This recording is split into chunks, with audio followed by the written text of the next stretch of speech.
Emmanuel Macron a réaffirmé jeudi, en présentant ses V8 aux armées, l'importance pour la France de rester militairement engagée, dans la durée, au Sahel et en Syrie, malgré le retrait annoncé des États-Unis de ce pays.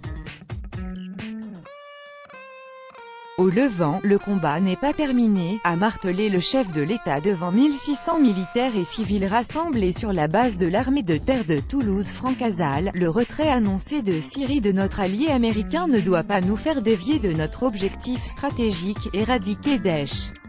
En privant cette organisation terroriste de toute empreinte territoriale et en empêchant sa résurgence, a-t-il insisté, la France restera donc militairement engagée au Levant au sein de la coalition internationale au cours de l'année qui vient, car toute précipitation à se retirer serait une erreur, selon lui. Le président américain Donald Trump a pris de court ses alliés mi-décembre en affirmant que la coalition internationale emmenée par les États-Unis avait « vaincu » le I et en ordonnant le retrait immédiat des 2000 soldats américains déployés en Syrie. Mais au fil des semaines, le calendrier de ce retrait est devenu de plus en plus flou et l'administration Trump a posé des conditions à son achèvement, notamment la défense des alliés de Washington et une défaite durable de l'État islamique. Il paraît très difficile d'éradiquer pour de bon l'organisation ultra-radicale sans le concours des États-Unis, auteur à eux seuls de près de 90% des frappes contre le I, a admis le gouvernement français. La France, frappée depuis 2015 par plusieurs attentats revendiqués par le I, mobilise 1200 militaires au profit de la coalition contre cette organisation, via des opérations aériennes, des forces spéciales en Syrie, de l'artillerie et des sessions de formation de l'armée irakienne. Nous ne faiblirons pas. Le chef de l'État a également insisté sur la nécessité d'un engagement dans la durée des forces françaises engagées au Sahel. Car, a-t-il souligné, il faudra du temps pour rétablir la paix, dans cette immense zone désertique où la gangrène islamiste s'insinue partout où sévissent la misère et le manque d'éducation.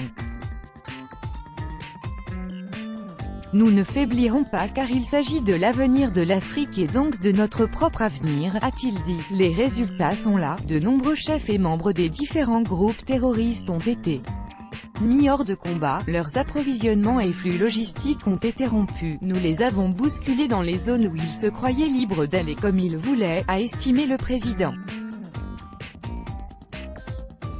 L'opération Barkhane, menée par la France au Sahel depuis 2014, est forte actuellement de 4500 militaires qui mènent des opérations en soutien aux forces des 5 pays de la région, Mauritanie, Niger, Mali, Burkina Faso, Tchad et de la MINUSMA, la force de l'ONU. Avant son discours, Emmanuel Macron a rencontré, avec la ministre des Armées Florence Parly et de sa secrétaire d'État Geneviève Darrieussecq, des soldats de la 11e brigade parachutiste, composée de 10 000 parachutistes répartis sur 10 garnisons dans le sud-ouest et en Corse. Capables d'être mobilisés dans l'urgence, la moitié de ces soldats ont été déployés en 2018 en opérations extérieures. Le président s'est également employé à rassurer les militaires sur leurs conditions, alors que la réforme des retraites annoncée par le gouvernement, qui prévoit d'unifier les différents régimes existants, inquiète dans les rangs des armées. Le service des armes n'est pas un métier comme les autres. Oui, les spécificités du métier militaire et les exigences du modèle d'armée seront prises en compte dans les réformes à venir.